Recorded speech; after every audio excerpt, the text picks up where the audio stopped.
নমস্কার বন্ধুরা, মজুমদার গাইডেন্স চ্যানেলে আপনাদের স্বাগত জানাই। আশা করি আপনারা সকলেই ভালো আছেন। শুরু করছি আজকের বিষয়। ঘোষিত হয়ে গেল রাজ্য সরকারের দেওয়া ডিএ মামলার রিভিউ পিটিশনের শুনানির দিন। জানুন বিস্তারিত।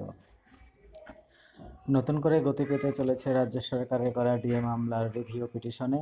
আর সেই খবরকে সত্যি করে অবশেষে আজ ঘোষিত হয়ে গেল অত্যন্ত গুরুত্বপূর্ণ এই মামলার শুনানির দিন।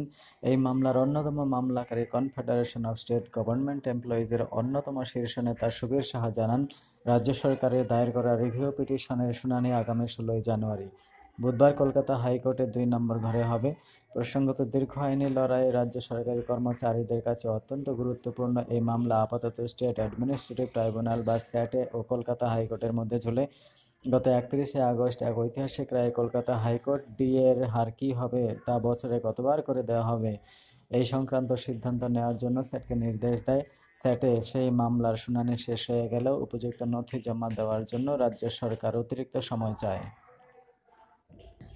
কেননা রাজ্য সরকারের যুক্তি, এই মামলার প্রয়োজনীয় নথি মিসপ্লেসড হয়ে গেছে। কিন্তু স্যাট এই বিষয়ে আর অতিরিক্ত সময় দিতে না চাইলে রাজ্য সরকার কলকাতা হাইকোর্টে রিভিউ পিটিশন দাখিল করে।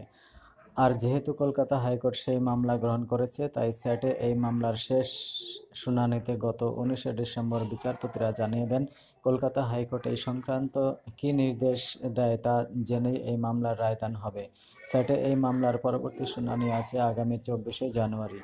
এদিকে কলকাতা হাইকোর্টের তৎকালীন প্রধান বিচারপতি দেবাশিস করগুপ্তা অবসর নেওয়ায় এই মামলা যেন বিষবাহ জলে চলে যায়।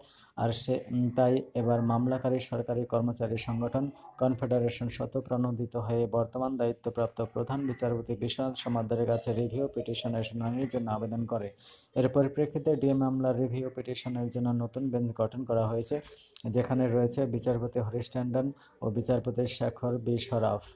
আর আজ সেই মামলার শুনানির দিন ঘোষণা করে দিল কলকাতা হাইকোর্ট। বন্ধুরা, আমার এই চ্যানেলটা যদি ভালো লেগে থাকে, যে সমস্ত বন্ধুরা চ্যানেলকে এখনও সাবস্ক্রাইব করেননি তারা অবশ্যই সাবস্ক্রাইব করুন পরবর্তী ভিডিও পাওয়ার জন্য। আর এই ভিডিও যদি ভালো লেগে থাকে তাহলে লাইক করুন এবং বন্ধুদেরও শেয়ার করে তাদের দেখার সুযোগ করে দিন। ভিডিও দেখার জন্য আপনাদের অসংখ্য ধন্যবাদ জানাই।